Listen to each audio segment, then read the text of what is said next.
Sa wedding reception, may batas. Bawal umuwi. O bawal umuwi. Pero pag natapos mo na pala yung program, nakapag-participate ka sa games, nung tinawag kang mag-participate, natapos mo yung program, o pwede ka na palang umuwi.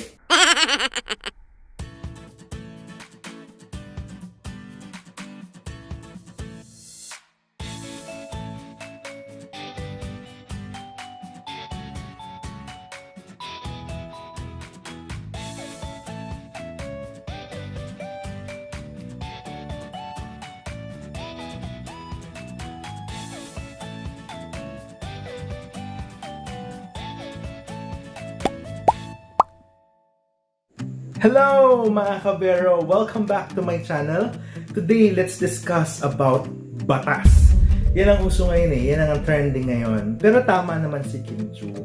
Meron tayong mga batas na dapat sundin. Mapa-classroom man yan, mapa-kumpanya man yan na pinagtatrabahuhan natin, or sa kahit saang lugar man yan, merong batas talaga. Sa wedding reception, meron din tayong batas na dapat sundin as a guest. So today, I'll be giving 11 points or yung mga 11 na batas na dapat nating sundin as a guest. So, hindi ko na patatagalin. So, number 1, bawal magbitbit ng hindi invited. So, pag nakareceive tayo ng invitation, nakalagay, we have reserved 3 seats for you. Tapos, let's say, yung dad mo hindi makakarating, yung mom mo is okay, at ikaw, hindi mo pwedeng palitan yung dad mo ng girlfriend mo or ng boyfriend mo as the third person. Hindi yan replaceable.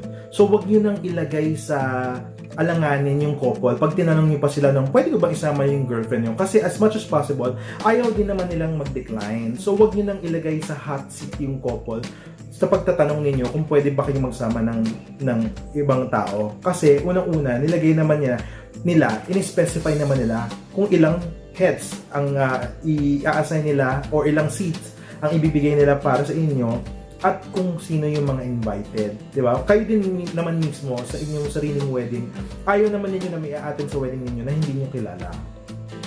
Number 2, bawal magsuot ng white, ng red, or ng black.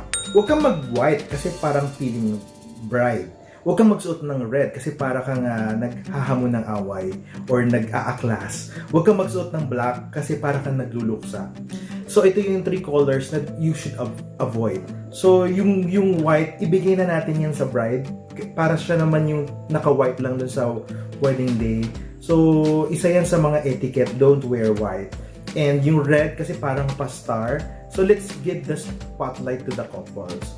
Tapos yung black naman, ako personally, okay lang sa akin ng black. Kaya lang naman natin sinasabing avoid black. Kasi nga parang ito yung basic natin na color. Parang ayaw na natin mag-isip. Or dito feeling natin, dito tayo maganda or gwapo. Or dito maganda yung complexion natin. So ang lakas makabago ng aura, makasosyal ng aura yung black. Kaya maraming nagsusuot ng black. Pero paano kung lahat na lang magsuot ng black? So parang hindi masyadong masaya for a wedding. Kaya we try to say avoid it.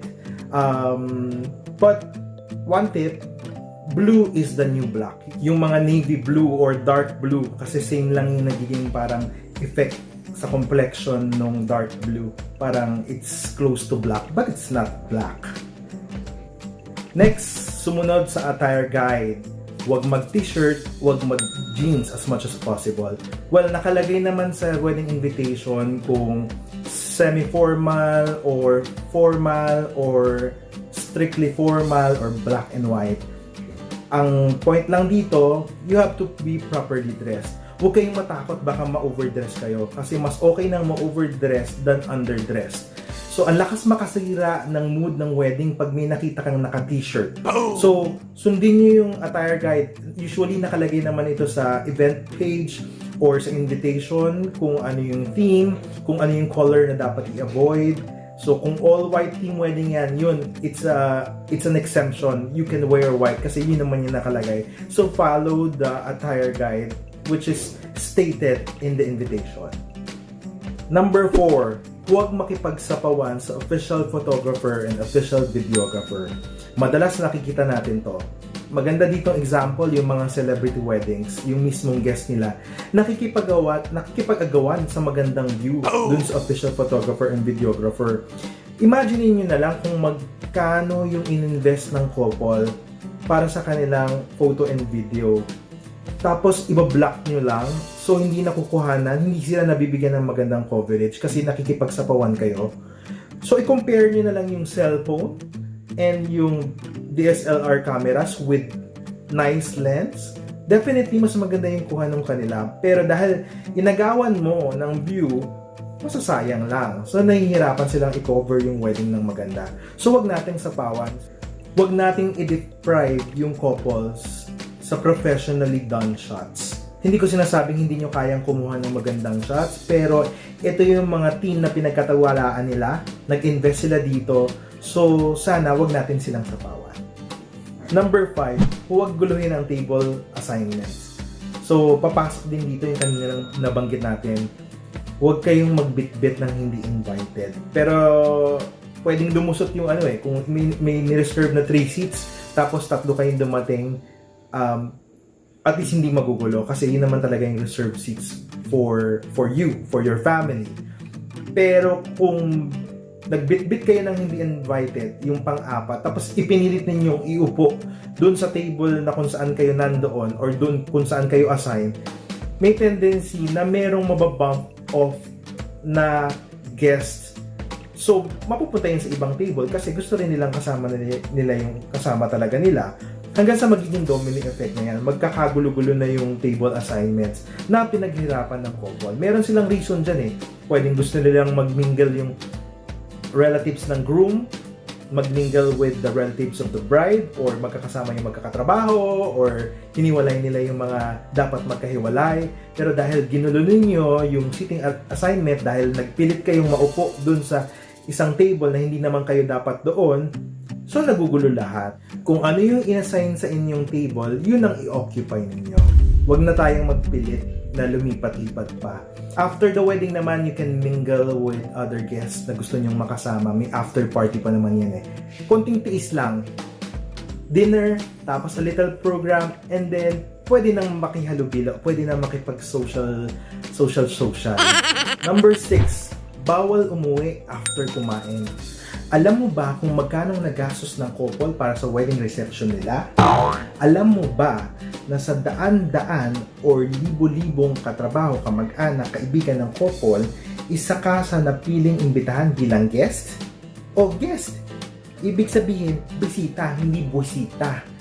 Naimbitahan ka kasi importante ka sa kanila. Sa wedding reception, may batas. Bawal umuwi o bawal umuwi.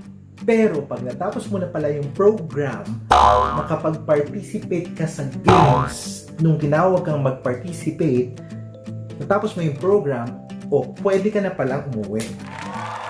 Naintindihan nyo ba? Naging malinaw ba ako doon? Number 7, wait for your turn or huwag mauna sa buffet table. Madalas naman, facilitated ito ng mga wedding planners or ng wedding coordinators, or sometimes, in rare case, ng hosts din.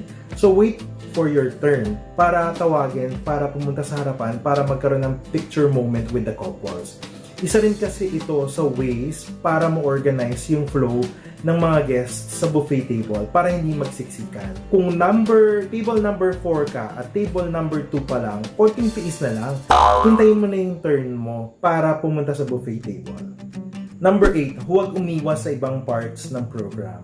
Okay, maraming guilty dito. Maraming lumalabas or umaalis ng wedding reception during games kasi ayaw mag-participate para sa garter and bouquet toss. Tayo kasing mga Pilipino, ayaw natin yung mapupunta sa harapan, tapos medyo maging katuwaan, susuotan ng garter. Ayaw natin, iniiwasan natin yun. So, ang tendency, umaalis tayo. Pero intindihin natin yung couple. They decided to include that tradition in the program. So, kailangan nila ng participants. So, please, join the game if you are being requested to join. So, huwag tayong umalis. Huwag natin iwan yung program. Kasi kawawa din naman yung couple. Kung wedding nyo yun, ano ba yung mararamdaman ninyo kung during the program nakita ninyo 20% na lang yung guests na natira? So, di ba, parang nakakasama ng loob. Huwag nating iwan yung wedding program para umiwas. Pero syempre, sometimes may mga valid reasons naman kung bakit mo kailangang iwan yung wedding reception program ng maaga or kailangan mo umuwi agad. Let's say you have a flight or merong may sakit sa family kaya kailangan mo umuwi ng maaga or malayo pa yung uuwian mo and meron ka pang maaga na schedule the next day. So yun yung mga valid reasons. Sa mga ganong hindi maiiwasang pagkakataon, huwag magpaalam sa couple during the important parts of the program. Well, lahat naman ng parts ng program importante.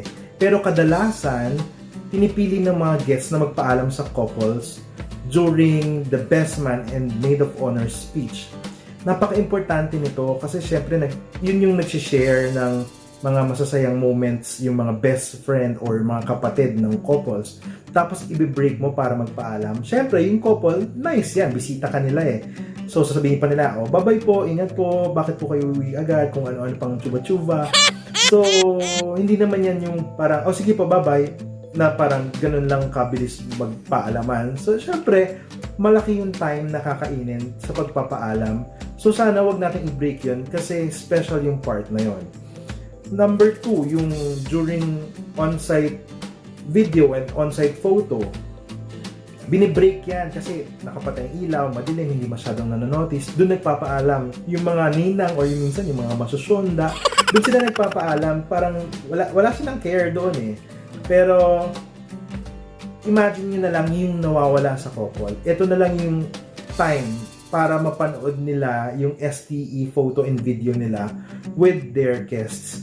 So, excited sila dito, nag-invest sila dito, nagbayad sila ng malaki dito, tapos i-break mo lang yung moment, aagawin mo lang yung moment na yun sa mga couples. So, huwag kang magpaalam during any part of the program. Sa totoo lang, mas maganda pa nga dito, kung hindi mo kayang tapusin yung program, mas maganda pa, after the ceremony, dumiretso ka na ng uwi, kung hindi mo kayang attendan yung program.